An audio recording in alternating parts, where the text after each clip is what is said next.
आज हम jujutsu kaizen season 2 के एपिसोड 2 को देखेंगे। एपिसोड की शुरुआत में हम गेतो को देखते हैं जो अपने लिए चाय बना रहा होता है और उसने क्यू ग्रुप के एक मेंबर को भी पकड़ा हुआ था। वो गेतो से रिक्वेस्ट करता है कि वो उसे जाने दे, पर गेतो उसकी एक भी बात नहीं सुनता। फिर वो बंदा गेतो से कहता है कि मैं अकेला नहीं, मेरे साथ बेयर भी है जो क्यू डिपार्टमेंट का सबसे ताकतवर मेंबर है। फिर गेतो उसे एक फ़ोटो दिखाता है जिसमें बेयर दरख्त के साथ बैठा होता है और गोजो स्माइल कर रहा होता है। ये देखकर वो हिल जाता है। इसके बाद हम फुशीगुरो को देखते हैं जो एक बोट रेस के स्टेडियम में होता है और उसने एक बोट पर बेट भी लगाई थी। फिर उसका मैनेजर आकर फुशीगुरो से उसके गायब होने की वजह पूछता है, जिस पर वो कहता है कि मैं और पैसे बनाने आया हूँ। उसका मैनेजर ये सुनकर बोलता है कि मैंने तुम्हें एक बार भी जीतते हुए नहीं देखा। फिर वो फुशीगुरो से उसकी जॉब का पूछता है और फुशीगुरो उससे कहता है कि तुम तो ऐसे पूछ रहे हो जैसे मैं बेरोजगार हूँ। उसका मैनेजर बोलता है कि क्लाइंट के काम के बारे में पूछना मेरी जिम्मेदारी है। फुशीगुरो बोलता है कि अगर मैं गोजो के सामने यूं ही चला गया तो मैं कुछ नहीं कर पाऊंगा, इसीलिए मैं इन फालतू लोगों को उसके पीछे भेज रहा हूं, जिससे वो थक जाएगा और मैं मौके पे चौका मार दूंगा। फिर जीतने वाली बोट्स के नंबर अनाउंस होते हैं और फुशीगुरो हार जाता है। इसके बाद हम रिको को देखते हैं जो कि टेंगिन की स्टार प्लाज्मा वेसल है, जिसको गोजो ने अपने हाथों में उठाया होता है। फिर रिको की आंख खुलते ही वो गोजो को थप्पड़ मार देती है और कहती है, अगर तुम मुझे मारने आए हो तो मरने के लिए तैयार हो जाओ। फिर गेतो रिको से शांत होने का कहता है और बताता है कि हम उस ग्रुप से नहीं जिसने तुम्हें मारने की कोशिश करी, बल्कि हम तो तुम्हारी सुरक्षा के लिए आए हैं। इस पर रिको कहती है कि मैं किस तरह यकीन कर लूँ, तुम्हारी तो शक्ल भी किसी झूठे मक्कार की तरह लगती है और तुम्हारे बाल भी अजीब से हैं। इतने में रिको की केयर टेकर क्यूरोई आ जाती है और उसको बताती है कि ये तुम्हारी सुरक्षा के लिए ही आए हैं। फिर रिको क्यूरोई से पूछती है कि तुम ये किस चीज़ पर बैठी हो, तो वो कहती है कि ये उस अजीब बालों वाले लड़के की टेक्निक का कमाल है। ये सुनकर गेतो कहता है कि इस टेक्निक को कर्स मैनिपुलेशन कहते हैं, जिससे मैं कर्सेस को एब्जॉर्ब करके उनसे अपनी बात भी मनवा सकता हूँ। फिर गोजो रिको को कहता है कि तुम मेरी सोच से ज़्यादा एग्रेसिव हो। इस पर रिको कहती है कि ट्रांसफ़र के बाद मैं टेंगिन बन जाऊंगी। तुम लोगों को शायद लगे कि ट्रांसफ़र होने के बाद मैं मर गई, पर असल में मैं टेंगिन होंगी, उसमें मेरा दिल और मेरी जान होगी।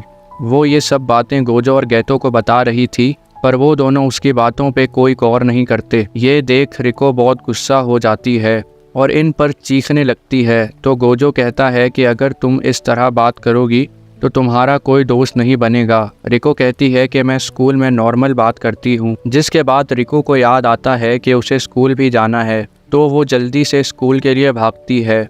इसके बाद गोजो यागा से कॉल पे बात करते हुए बोलता है कि हम उसे जुजुत्सु हाई ही लाना चाहते थे, पर वो जिद करके अपने स्कूल चली गई। यागा उसको कहता है कि ये टेंगिन का हुक्म है कि तुम उसकी हर बात मानो, क्योंकि इसके बाद उसकी कोई ज़िंदगी नहीं। फिर क्यूरोई बताती है कि रिको की कोई फैमिली नहीं, उसकी फैमिली की बचपन में ही एक एक्सीडेंट में डेथ हो गई थी। तब से लेकर अभी तक मैंने उसका ख्याल रखा है। तो गेतो बोलता है, इसका मतलब तुम ही उसकी फैमिली हो। वो कहती है कि मैं चाहती हूँ कि रिको के पास कितना भी वक्त बाकी है वो अपने दोस्तों के साथ गुजारे। फिर गेतो गोजो को रिको के पास जाने को कहता है, क्योंकि उसकी 2 कर्स्ड स्पिरिट्स को किसी ने मार दिया था, जिसके ज़रिए से वो रिको पे नज़र रखे हुए था।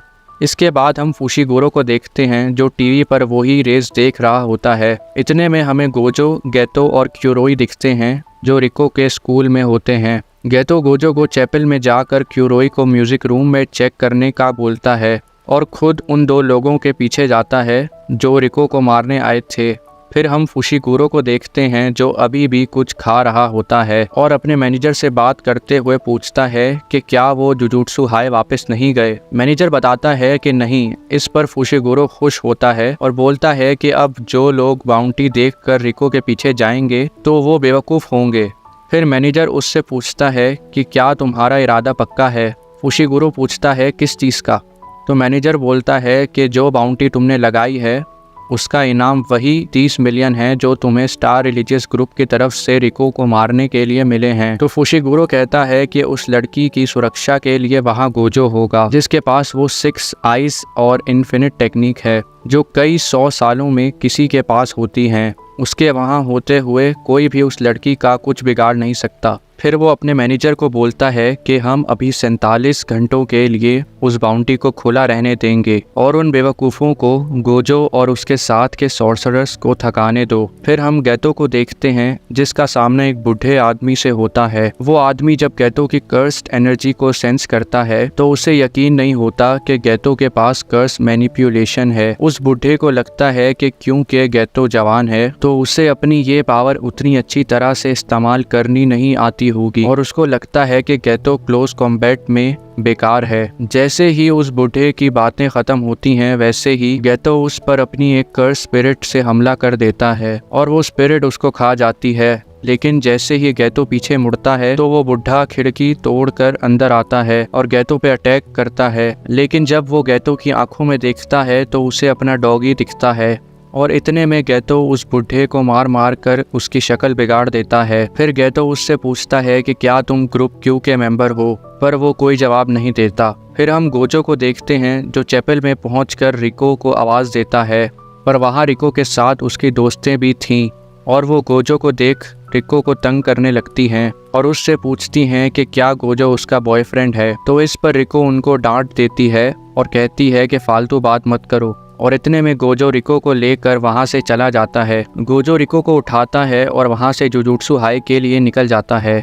फिर हम क्यूरोई को देखते हैं जो कि एक और कर्स यूज़र से फाइट कर रही होती है और गैतो पीछे से आकर उसको मार देता है। गोजो रिको को लेकर स्कूल से काफ़ी दूर आ चुका था और फिर वहाँ वही बंदा आ जाता है जो स्कूल में क्यूरोई से फाइट कर रहा था।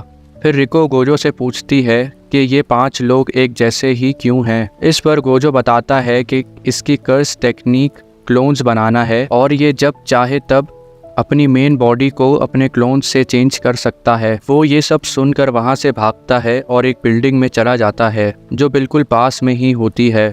तो गोजो बिल्डिंग का शीशा तोड़कर अंदर जाता है, उसको हवा में उठा लेता है और अपनी रिवर्स कर्स टेक्निक का इस्तेमाल करता है जो कि नहीं चलती और वो बंदा गोजो की टेक्निक के डर की वजह से आंखें बंद कर लेता है और गोजो उसके मुंह पर मुक्का मार देता है। फिर रिको को एक मैसेज आता है जिसमें क्यूरोई को किडनैप कर लिया गया था। इसी के साथ एपिसोड नंबर 2 समाप्त होता है। मिलते हैं आपसे अगली वीडियो में। Bye bye.